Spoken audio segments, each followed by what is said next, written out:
Okay, good evening everyone. अभी तक जितना पढ़ा है पार्टनरशिप में सबको साइड में रख दीजिए। हाँ हाँ हाँ। मैंने आपको स्टार्ट में बोला था पार्टनरशिप को 3 पार्ट में हम डिवाइड करके पढ़ते हैं। चैप्टर नंबर 1 बिल्कुल अलग, fundamental of partnership. Chapter number 2 goodwill से शुरू होता है, फिर change in PSR, admission, retirement, death. ये सीक्वेंस चलता है क्योंकि जो चेंज इन पीएसआर में हम पढ़ेंगे वही हमने एडमिशन में काम में लिया एज इट इज, वही हमने रिटायरमेंट में काम में लिया एज इट इज। बस एडमिशन में एक नया कॉन्सेप्ट ऐड किया, रिटायरमेंट में एक नया कॉन्सेप्ट ऐड किया, डेथ में एक नया कॉन्सेप्ट ऐड किया, बाकी सब सेम था।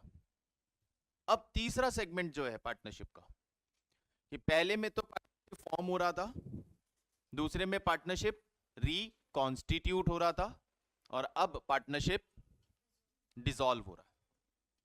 पार्टनरशिप खत्म हो रहा है, बंद हो रहा है, बिजनेस वाइंड अप हो रहा है। पार्टनरशिप डिसॉल्व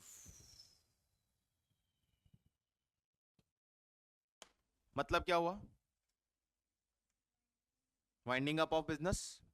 दो तरह की टर्म हमने बोली थी, dissolution of partnership, dissolution of partnership firm. Dissolution of partnership का मतलब है रिकॉन्स्टिट्यूशन, मतलब एक नई पार्टनरशिप बनना, डीड का चेंज होना, जो कहां कहां होता था मेनली हमारे कोर्स के हिसाब से, change in PSR, admission, retirement, death. ये रिकॉन्स्टिट्यूशन है पूरा का पूरा। अब हम पढ़ रहे हैं dissolution of partnership firm. Business ही बंद हो रहा है। बिजनेस बंद कैसे करते हैं? सिंपल तरीका बिजनेस बंद करने का, एक जनरल वे में बात करें तो, जितना भी असेट्स है सारा बेच दो, बेच के जो पैसा है उससे सारी लाइबिलिटी का पेमेंट कर दो, और बचा हुआ पैसा पार्टनर्स में डिस्ट्रीब्यूट कर दो, उनकी कैपिटल का, वो लोग घर जाओ।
तो सारी असेट्स को बेचो, असेट्स को बेचोगे पैसा आएगा, उस पैसे से सारी लाइबिलिटी का पेमेंट कर दो, और बचा हुआ पैसा पार्टनर्स में डिस्ट्रीब्यूट कर दो। That is the simple process of dissolution. यदि एक जनरल टर्म में हम बात करें तो ये डिसोल्यूशन है। अब जब हम असेट्स को बेच रहे हैं तो असेट्स के सेटलमेंट में 3 ऑप्शन हमें मिलते हैं। मार्केट में बिकेगी, बेच देंगे, हो सकता है पार्टनर बोलता है असेट मैं ले जाता हूं, यार बंदी कर रहे हैं ना, एसी का क्या करोगे? बोले बेचेंगे। बोले मैं ले जाता हूँ, मेरे घर पे चाहिए। Assets taken by partner. और क्या हो सकता है? क्रेडिटर का पेमेंट करना है, क्रेडिटर आता है, बोले चल असेट में ले जाता हूँ। Assets taken by creditor. Assets के 3 ऑप्शन हो गए। असेट्स से हमारा काम क्या है डिसोल्यूशन में? बोले से 2 काम करने हैं आपको। सारी असेट्स को रियलाइज करना है और उस रियलाइज्ड असेट्स के साथ जो रिटर्न आता है उससे लायबिलिटी का पेमेंट करना है। अब असेट्स को रियलाइज करने के 3 तरीके हो गए। या तो मार्केट में बेच दीजिए कैश में, या पार्टनर को घर ले जाने को दे दो, या क्रेडिटर को दे दो। लाइबिलिटी का सेटलमेंट करना है, कैसे होगा? 2 ही तरीके हैं, 3 तरीके इसमें भी। कैश में पेमेंट कर दो, पार्टनर बोलता है चलो ये लाइबिलिटी मैं पे कर दूंगा, हो सकता है उसका आपस में कोई सेटलमेंट चल रहा हो, पार्टनर ले जाएगा लाइबिलिटी। या फिर लाइबिलिटी का असेट के साथ सेटलमेंट कर दो। अभी जो पूरा सेटलमेंट प्रोसीजर होता है, इस सेटलमेंट प्रोसीजर में कहीं कुछ प्रॉफिट होगा और कहीं कुछ लॉस। असेट कम वैल्यू पे बिकी तो लॉस हुआ, ज़्यादा पे बिकी तो प्रॉफिट हुआ। लाइबिलिटी का ज़्यादा पेमेंट करना पड़ा तो लॉस होगा, कम पेमेंट करना पड़ा तो प्रॉफिट होगा। ये जो फाइनली जितना भी प्रॉफिट होता है असेट्स और लाइबिलिटी के रियलाइजेशन से, उस प्रॉफिट को हम ट्रांसफर कर देंगे, किस में डिस्ट्रीब्यूट कर देंगे? पार्टनर्स में, उनके प्रॉफिट शेयरिंग रेशो, और फाइनली फिर उनका पेमेंट करके खेल खत्म। ये करना है बस इस पूरे चैप्टर में।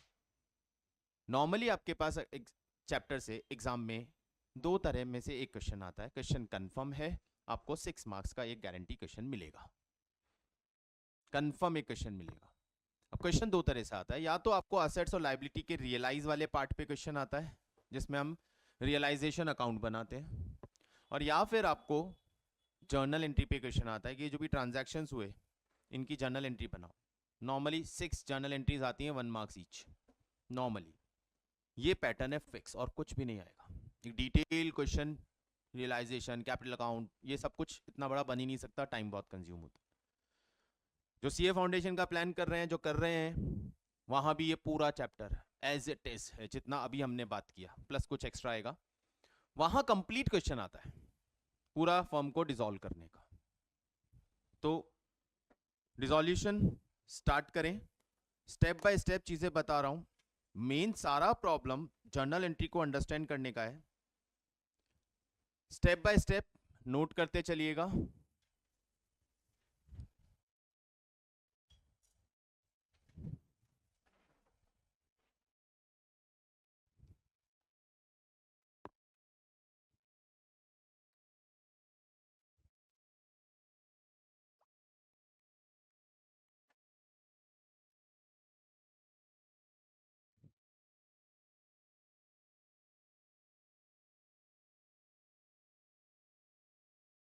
हेलो,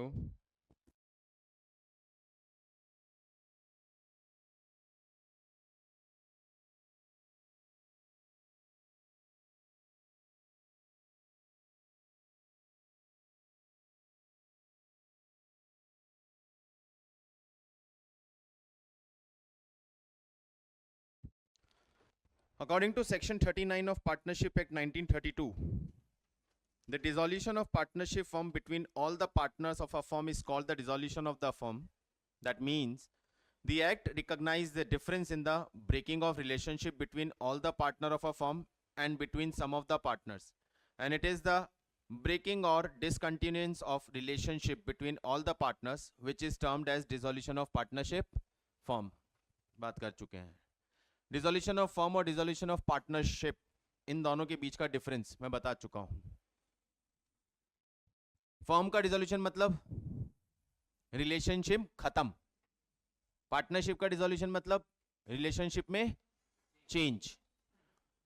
कोर्ट इंटरवेंशन, फर्म का जब डिसोल्यूशन होता है कोर्ट इंटरवेन कर सकती है, लेकिन जब पार्टनरशिप फर्म का डिसोल्यूशन होता है तो कोर्ट का कोई इंटरवेंशन नहीं होता। पार्टनर आपस में डिसाइड करेंगे कि क्या क्या चेंज करना है। बिजनेस कंटिन्यूएशन, फर्म डिसॉल्व होगी तो business and, firm partnership dissolve होगी तो बिजनेस कंटिन्यू करेगा। क्लोजर ऑफ बुक्स, फर्म खत्म होगी तो बुक्स भी क्लोज हो जाएंगी, पार्टनरशिप खत्म होगी तो बुक्स कंटिन्यू करेंगी। Assets and liability, firm dissolve होगी तो असेट्स एंड लायबिलिटीज को रियलाइज कर लिया जाएगा, मतलब बेच दिया जाएगा और पेमेंट कर दिया जाएगा। लेकिन जब पार्टनरशिप का डिसॉल्यूशन होगा तो असेट्स एंड लायबिलिटी को रीवैल्यू किया जाएगा सिर्फ। इकोनॉमिक रिलेशनशिप, फर्म डिसॉल्व होती है तो इकोनॉमिक रिलेशनशिप पार्टनर्स का खत्म हो जाता है और वहां पार्टनर का इकोनॉमिक रिलेशनशिप चेंज होता है।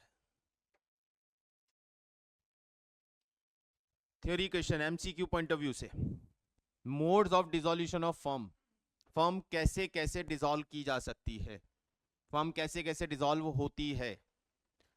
पहला, डिसॉल्यूशन बाय एग्रीमेंट, सेक्शन 40, इसमें 2 पॉइंट आते हैं। When all partners are agree, सभी पार्टनर की कंसेंट है तो फर्म डिसॉल्व हो जाएगी। In accordance with a contract between the partners, partners के बीच में कॉन्ट्रैक्ट के थ्रू फर्म डिसॉल्व हो जाएगी। ये तो हुआ बाय एग्रीमेंट। कंपल्सरी डिसॉल्यूशन, कब फर्म को कंपल्सरीली बंद करना पड़ेगा, व्हेन ऑल द पार्टनर, और एक को छोड़ के बाकी सारे पार्टनर इंसॉल्वेंट हो जाएं या इनकॉम्पिटेंट हो जाएं। पार्टनरशिप की बेसिक रिक्वायरमेंट क्या है, 2 और मोर, मिनिमम 2 पार्टनर होने चाहिए। 2 पार्टनर का मतलब 2 जेन्युइन पर्संस होने चाहिए जिनमें कॉन्ट्रैक्चुअल कैपेसिटी होनी चाहिए। कॉन्ट्रैक्चुअल कैपेसिटी किस किस में नहीं होती है, minor, insolvent, incompetent, lunatic, disqualified by law. यदि एक को छोड़ के बाकी सारे लोग डिस्क्वालीफाई हो जाएं तो पार्टनरशिप डिसॉल्व करनी पड़ेगी। Business become illegal, business become unlawful. तीसरा है on happening of certain events, कोई इवेंट अकर हो गया और आपको पार्टनरशिप डिसॉल्व करनी पड़ सकती है। जैसे पार्टनरशिप फिक्स टर्म के लिए बनाई थी, पढ़ के आए हो ना business studies 11, form of business में पार्टनरशिप कितने तरह की होती है, वहां पे पढ़ा था हमने। फिक्स पार्टनरशिप, एक फिक्स टर्म की पार्टनरशिप है, फिक्स टर्म पूरी हुई, partnership dissolve. To continue to carry out one or more venture by the completion thereof, किसी स्पेसिफिक काम के लिए पार्टनरशिप बनाई थी, पर्पस पूरा हुआ, partnership dissolve. Death of partner, partner की डेथ हुई, पार्टनर की डेथ हुई और बाकी पार्टनर्स यदि उसको कंटिन्यू नहीं करना चाहते हैं, पार्टनरशिप डिसॉल्व। यदि बाकी पार्टनर की डेथ के बाद कंटिन्यू करने का डिसीजन लेते हैं तो पार्टनरशिप चलेगा, otherwise dissolve. Adjudication of a partner as an insolvent, partner insolvent declare हो गया तो पार्टनरशिप डिसॉल्व, सब्जेक्ट टू बाकी पार्टनर्स एग्री कर रहे हैं कि इसकी इंसॉल्वेंसी हम बेयर कर लेते हैं, हमारी फर्म कंटिन्यू करो। एक पार्टनर इंसॉल्वेंट हो गया, घर बेच दिया, सब कुछ बेच दिया और अपनी लाइबिलिटी का पेमेंट नहीं कर पाया, मतलब उसकी कैपिटल डेबिट हो गई है। कैपिटल डेबिट होने का मतलब लॉस ज्यादा है, मतलब घर से ला नहीं ला पा रहा, इंसॉल्वेंट डिक्लेयर। अब बाकी पार्टनर को एग्री करना पड़ेगा कि इसकी इंसॉल्वेंसी हम बेयर करेंगे, बिजनेस कंटिन्यू करेंगे, तो कर सकते हैं, अदरवाइज डिसोल्यूशन। बाय नोटिस, कोई भी पार्टनर पार्टनरशिप फर्म को नोटिस देके डिसोल्यूशन करवा सकता है, या अब हम इसको कंटिन्यू नहीं करना चाहते, मैं नोटिस देता हूं फर्म को बंद कर दिया जाए। बाय कोर्ट, कोर्ट इंटरवीन करके पार्टनरशिप फर्म को डिसॉल्व करवाती है। कब कब, when a partner become insane, when a partner become permanently incapable, when a partner is guilty of misconduct, when a partner persistently commit breach of partnership agreement, when a partner has transferred the whole of his interest in the firm in the favor of any third party, मैं firm का partner हूं और मैंने अपना पूरा का पूरा partnership का इंटरेस्ट यानी अपनी कैपिटल किसी और के नाम पे ट्रांसफर कर दी, बोले मेरी जगह आज से ये पार्टनर होगा, नहीं कर सकते ना, लेकिन कर दिया तो। When a partner, when the business of a firm cannot carry it on except at loss, firm का बिजनेस लॉस के अलावा किसी भी तरीके से अब नहीं चल सकता, मतलब फर्म में कंटिन्यू लॉस हो रहा है और फर्म प्रॉफिट में आ नहीं सकती, तो भी वो डिसॉल्व करनी पड़ती है। When on any ground court fields कि इसे बंद कर देना चाहिए तो वो बंद करवा देती है। ये जो सारे केसेस हैं, इन केसेस में कोर्ट को नहीं पता ना कि ऐसा कुछ हो रहा है, तो कोर्ट को अप्लाई करना पड़ता है। तो कोई भी पार्टनर इन केसेस में या थर्ड पार्टी इन केसेस में कोर्ट को अप्लाई करती है तो कोर्ट उसका संज्ञान लेती है और इंटरवीन करके पार्टनरशिप फर्म को डिसॉल्व करवाती है। जैसे कोई पार्टनर इनसेन हो गया, बाकी पार्टनर कह रहे हैं भैया इसके साथ हम काम नहीं कर सकते, और वो पार्टनरशिप से छोड़ने को तैयार नहीं है, तो बाकी पार्टनर कोर्ट में अप्लाई कर देंगे कि सर ये पार्टनर इनसेन हो गया, बिजनेस बंद नहीं करने दे रहा, आप बंद करवाओ। कोर्ट बंद करवा देगी, कोर्ट डिसोल्यूशन का ऑर्डर निकाल देगी। यहां कोर्ट किसी की कंप्लेन पे ऑर्डर निकालेगी। ऑब्वियसली कोर्ट उस डिसीजन, उस मैटर को देखेगी, किसी ने कंप्लेन किया, कोर्ट उस मैटर को देख रही है, और फिर देखने के बाद, जैसे पार्टनरशिप कंटिन्यू लॉस में जा रही है, अब एक पार्टनर बोलता है यार मैं नहीं चलाऊंगा इस बिजनेस को, लॉस में चलना है, चलो फर्म बंद करते हैं। Other partner does not agree, नहीं यार देखते हैं बोले यार ठीक है बंद करो, नहीं मान रहे, कोर्ट में अप्लाई कर दिया, तो सर ऐसी फर्म चला रहे हैं जिसमें कंटिन्यू लॉस हो रहा है, partners are not ready to dissolve it, then court will intervene, documents देखेगी और ऑर्डर पास कर सकती है। नहीं, हाँ कंपनी में कब होती है, कंपनी में जब कंपनी कंटिन्यू लॉस में चलती है तो उसके जो डिबेंचर होल्डर या उसके क्रेडिटर्स हैं वो एनसीएलटी में अप्लाई करते हैं कि इस फर्म को इंसॉल्वेंट डिक्लेयर कर दिया जाए या हमारा ड्यू पेमेंट निकलवाया जाए, तो वहां पे उसका इंसॉल्वेंटी बैंक्रप्सी प्रोसीजर चलता है पूरा, तो वो भी कोर्ट के थ्रू ही होता है, तो अप्लाई करना पड़ेगा। नहीं, now main part, settlement of account on dissolution of firm.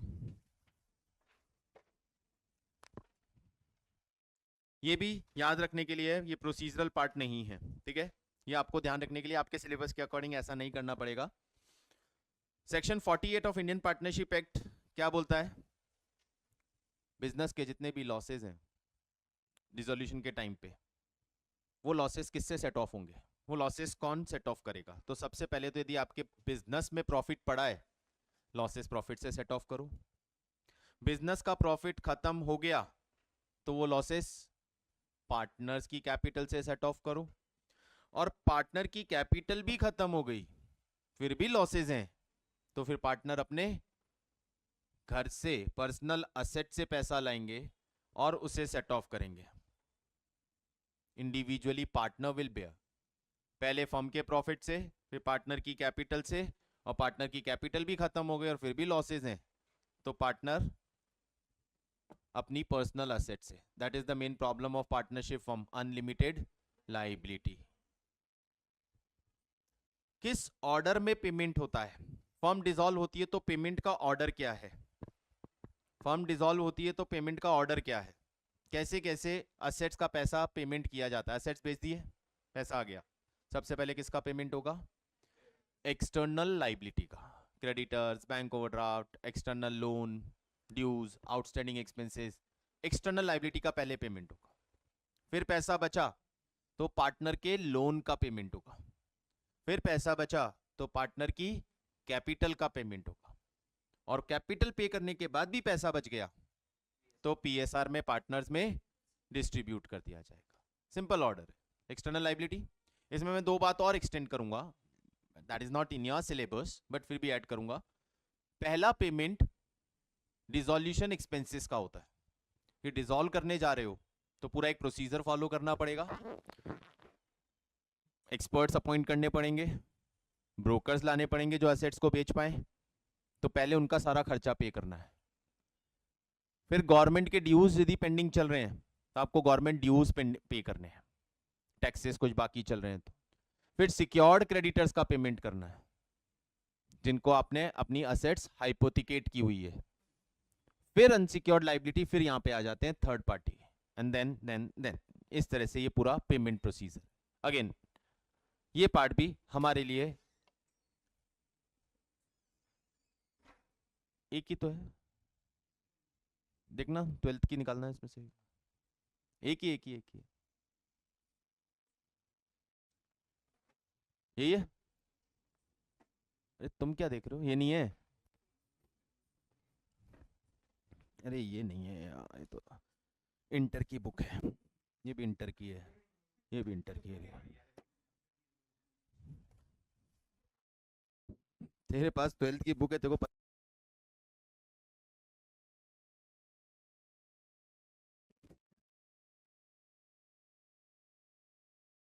Okay ता ये हो गया सारा हमारा थ्योरेटिकल पार्ट। एक और लास्ट कॉन्सेप्ट बचा है और फिर हम डिसोल्यूशन प्रोसेस पे आ जाएंगे।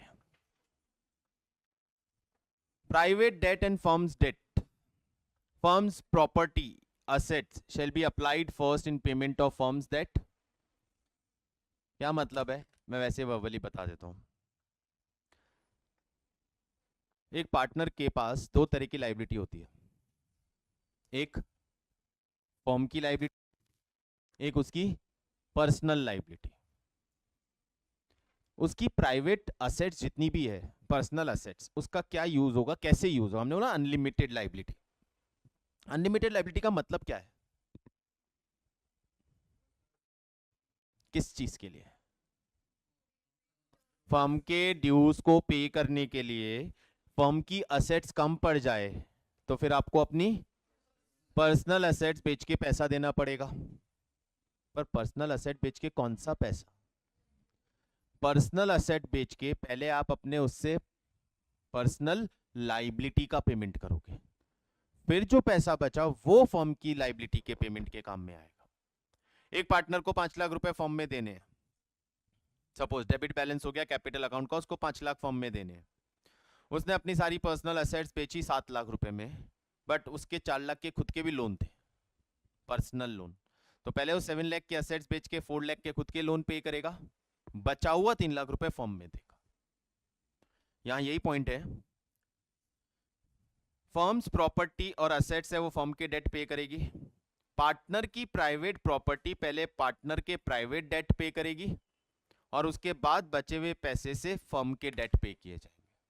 तो ये ऑर्डर ध्यान रखना है. यहां तक का थ्योरेटिकल कांसेप्ट था जिसका हमारे प्रैक्टिकल एस्पेक्ट में हमारे सिलेबस के अकॉर्डिंग खास कोई रोल.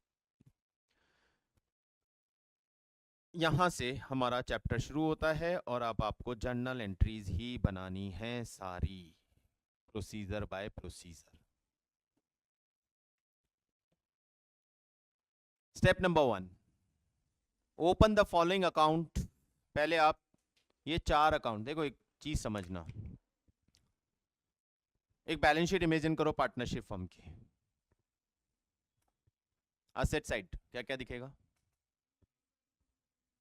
सारी assets, goodwill, patent, copyright, building, machine, furniture, debtor, stock, investment, cash, bank balance, partner के करंट अकाउंट का debit balance, advertisement suspense account, P and L का डेबिट बैलेंस. यही असेट देखी है हमने, यही बैलेंस शीट देखी है, जब भी देखी है. बचा कुछ और नहीं. एडवर्टीजमेंट सस्पेंस क्या करते हैं? कर दो, right of. P and L का डेबिट बैलेंस क्या करते हैं? राइट ऑफ, कर दो उसे भी राइट ऑफ. लॉसेस हो गए, राइट ऑफ. कैश और बैंक का अकाउंट खोल दो, क्योंकि अभी कैश और बैंक के सारे ट्रांजैक्शन होने वाले हैं. असेट बिकेगी, कैश आएगा, लायबिलिटी का पेमेंट करेंगे, कैश जाएगा. कैश और बैंक का अकाउंट खोल दो. सारी असेट्स बची हुई, सारी असेट्स बची हुई, उन सबको रियलाइज करने जाओ कि इनको बेच के पैसा आएगा या नहीं आएगा. तो उन सारी असेट्स के लेजर अकाउंट को क्लोज कर देंगे और उनको क्लोज करेंगे हम एक नए अकाउंट में ट्रांसफर करके, जिस अकाउंट का नाम है रियलाइजेशन अकाउंट. सारी असेट्स रियलाइजेशन अकाउंट में ट्रांसफर कर दो. बैलेंस शीट से असेट गई, लॉसेस गए, पी एंड एल और ये सब गया. बैंक बैलेंस अकाउंट ओपन कर दिया, वो भी खत्म. करंट अकाउंट को पार्टनर की कैपिटल अकाउंट में ट्रांसफर कर दो. Asset side zero, balance sheet की असेट खाली हो गई. अब आ जाओ लायबिलिटी साइड. क्या क्या दिखेगा? कैपिटल, करंट अकाउंट, रिजर्व्स और बाहर की लायबिलिटी, पार्टनर का लोन, ये सब मिलेगा. कैपिटल अकाउंट ओपन कर दो, बैलेंस लिख लो, कैपिटल अकाउंट खत्म. करंट अकाउंट पड़ा है तो कैपिटल में ट्रांसफर कर दो, करंट अकाउंट खत्म. रिजर्व पड़े हैं तो पार्टनर्स में डिस्ट्रीब्यूट कर दो, रिजर्व खत्म. क्या बचा? लोन. किसका? पार्टनर का. पार्टनर का लोन का पेमेंट बाद में होगा ना, उसका लोन अकाउंट खोल दो. पार्टनर का लोन अकाउंट खोल दिया, कैपिटल खोल दिया, कैश खोल दिया, लोन खत्म. क्रेडिटर, आउटस्टैंडिंग एक्सपेंसेस, बाहर के लोन, जो भी लायबिलिटी बची है वो सारी लायबिलिटी उठा के रियलाइजेशन में ट्रांसफर कर दो. बैलेंस शीट हो गई आपकी खाली. अब इस पे एक और मैं सब लिखवाऊंगा, अभी सिर्फ एक ओवरव्यू बना रहा हूँ, एकदम से लिखूंगा चीजें याद करने जैसी हो जाएंगी, सिर्फ ओवरव्यू बना रहा हूँ। कैपिटल में काम बाकी है, अभी अकाउंट खोल दिया। कैश का काम बाकी है, अकाउंट खोल दिया। लोन का काम बाकी है, पार्टनर के लोन का, अकाउंट खोल दिया। ठीक है, बची हुई सारी लॉसेस प्रॉफिट सारे पार्टनर में डिस्ट्रीब्यूट कर दी। अब बची असेट्स और लायबिलिटी। मान लेते हैं सारी असेट्स जीरो हो गई, कुछ नहीं मिलेगा। सारी असेट्स जीरो हो गई, एक भी पैसा नहीं आएगा। असेट जीरो मतलब लॉस। असेट सारी वैल्यू, मशीन 2 लाख बोले zero, debtor zero, stock zero, सारी आजा आजा सारी असेट जीरो हो गई। सारी असेट जीरो हो गई मतलब लॉस। मेरे पास 1 लाख की मशीन पड़ी, बोले सर जीरो, मतलब क्या हो गया, लॉस।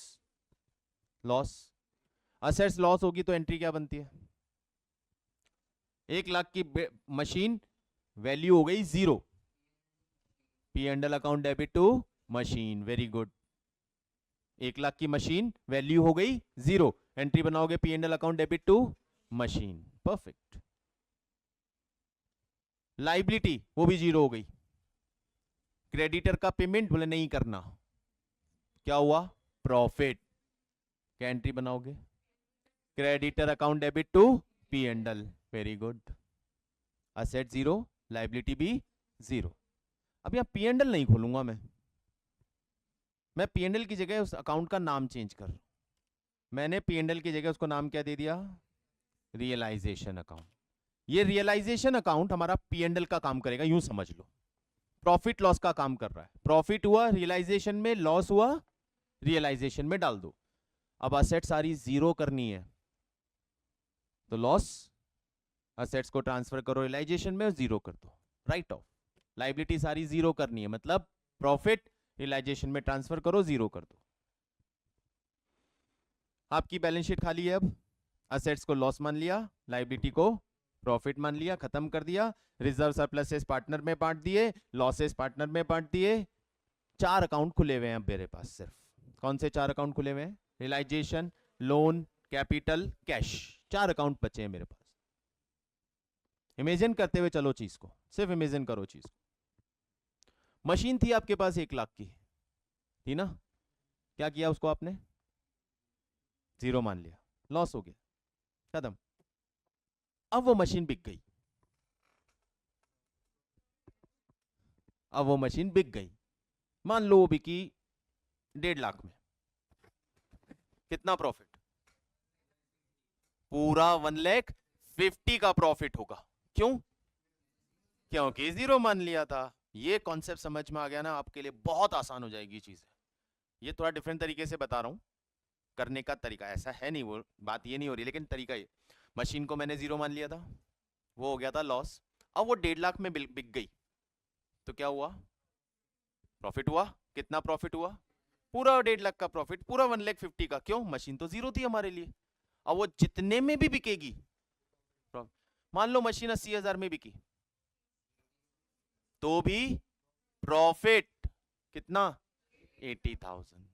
ये मत बोलना थी तो 1 लाख की 80 में बेच रहे हो, 20,000 का तो लॉस हो गया ना सर। नो, मशीन 80 की नहीं थी, हमने उसको पहले ही क्या मान लिया, जीरो। अब जीरो मान लिया तो जितने में भी बिकेगी वो सारा का सारा प्रॉफिट। जैसे बैड डेट और bad debt recovered, bad debt होती है तो लॉस मान देते हैं, फिर जब रिकवर होती है तो जितना भी रिकवरी आता है पूरा ही प्रॉफिट मानते हो ना। Debtor of 4,000 earlier consider bad debt write off, now he paid 2,000,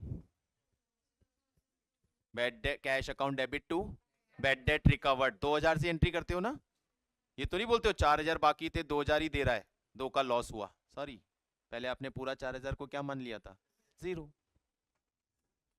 liability थी क्रेडिटर 50,000 के, अब उनको भी क्या मान लिया हमने, जीरो। अच्छा पहले वापस मशीन पे आता हूं। अब मशीन बिकी 80,000 में, क्या हुआ, एंट्री बोलो। मशीन तो जीरो थी, मशीन डेबिट कैसे हो जाएगी, मशीन डेबिट का मतलब आप इंक्रीज कर रहे हो मशीन को. सिंपल जनरल एंट्री बेटो. Cash account debit to P and L. Cash account debit to P and L. Cash आया.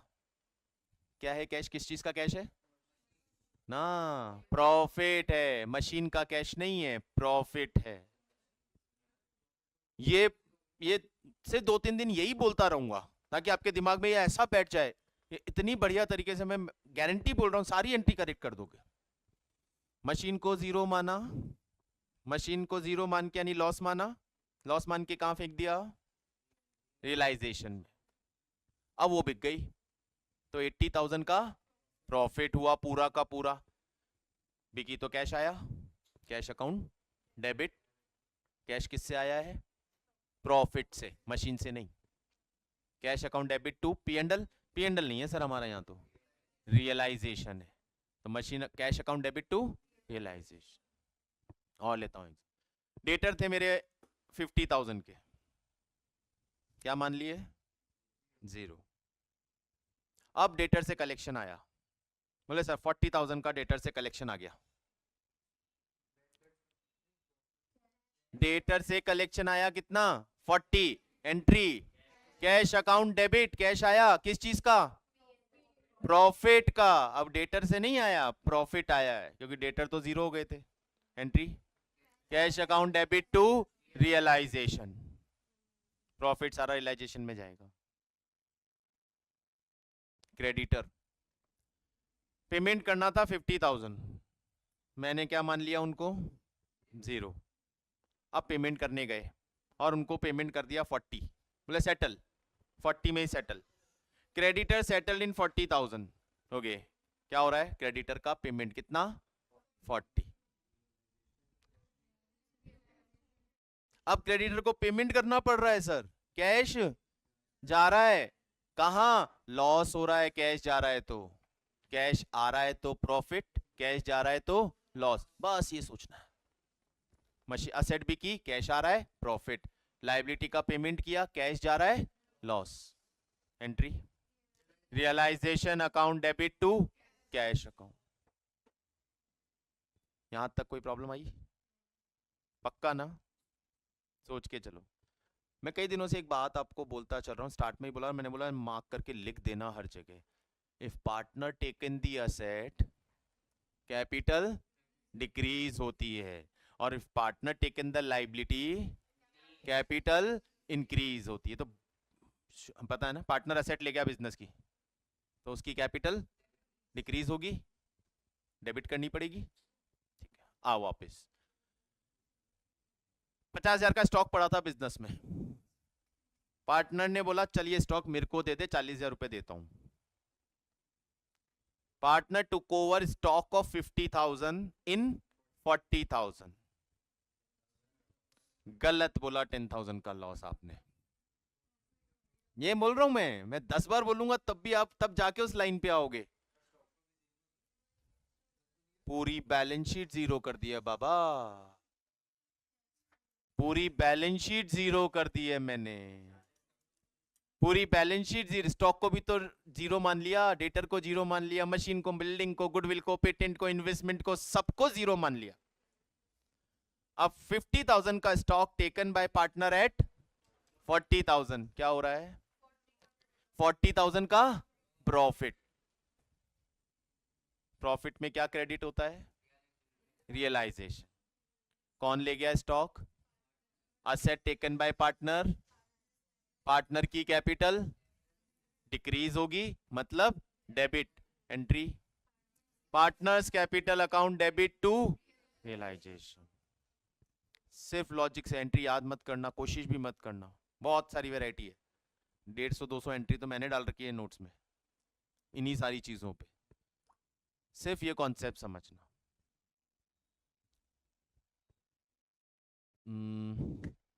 बैंक लोन था.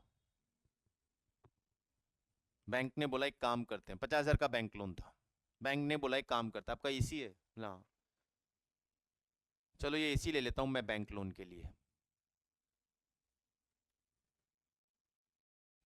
मैं एसी ले लेता हूं बैंक लोन के लिए. बैंक लोन का पेमेंट हो रहा है. क्या होगा? लॉस।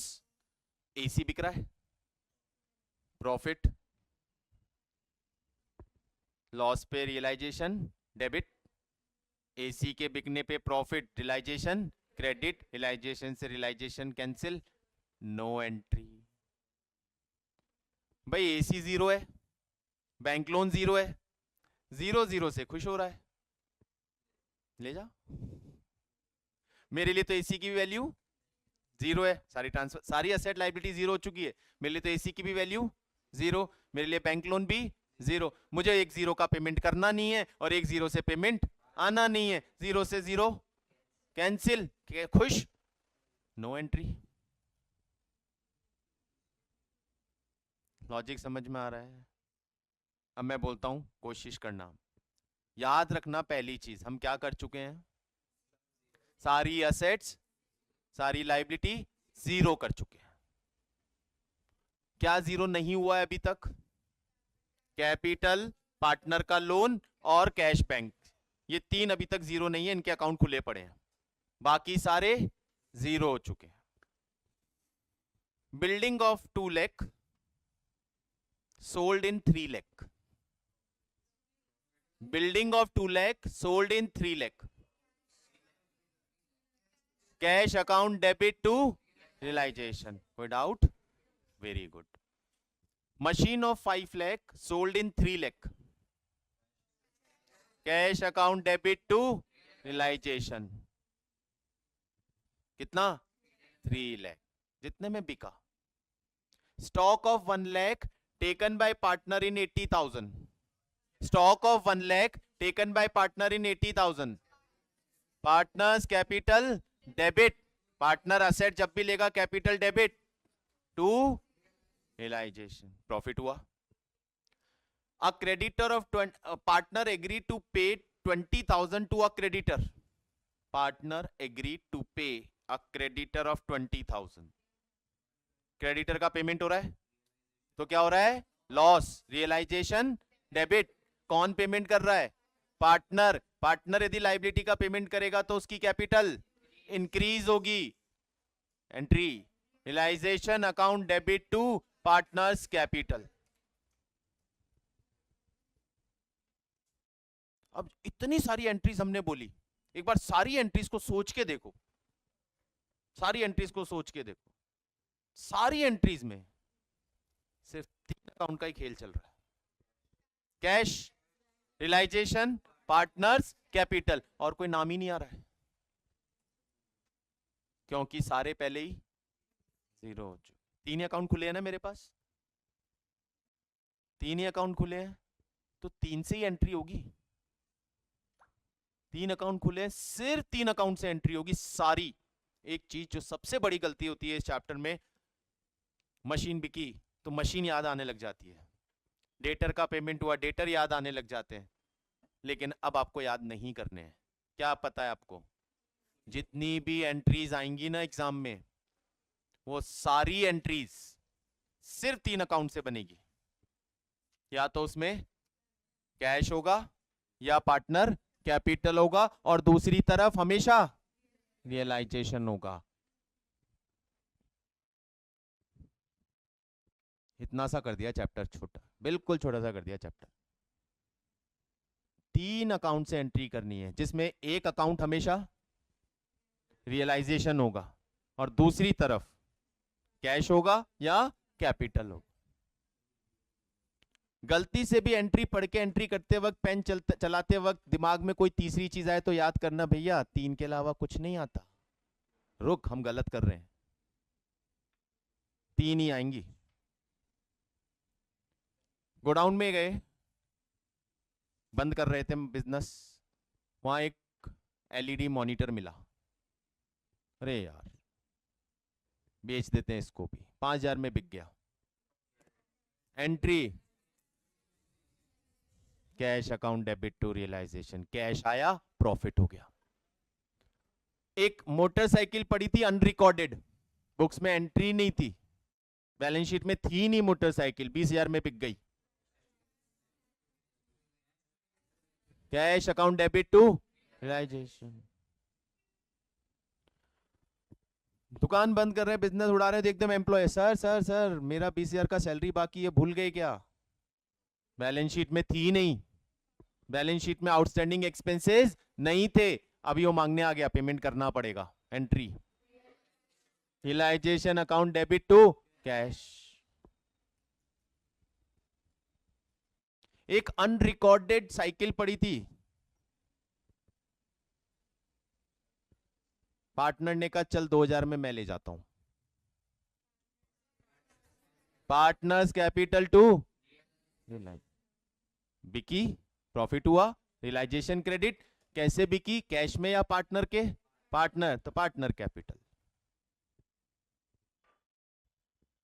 एक अनरिकॉर्डेड मॉनिटर पड़ा था, वापिस आता हूं, अनरिकॉर्डेड मॉनिटर पड़ा था, एक क्रेडिटर बोल रहा अच्छा ये मॉनिटर चलो मैं ले जाता हूं 3000 रुपए में, नो एंट्री, क्रेडिटर भी जीरो, मॉनिटर भी जीरो, जीरो जीरो से खुश, नो एंट्री।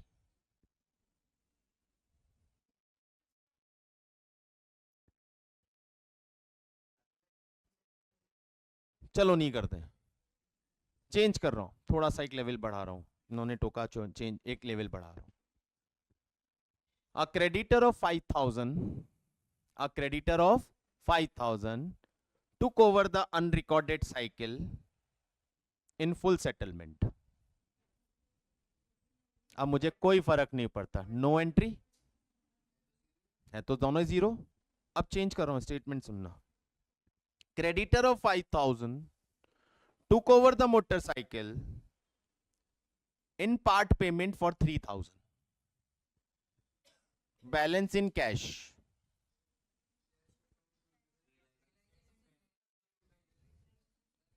कितना 2000, 5000 का क्रेडिटर था, 3000 की तो मोटरसाइकिल ले गया, बाकी कैश में मांग रहा है, कैश कितना देना है, जितना वो मोटरसाइकिल ले गया वो तो आपस में कैंसिल, जितने का वो कैश ले रहा है उसकी एंट्री कर लेंगे, रियलाइजेशन अकाउंट डेबिट टू।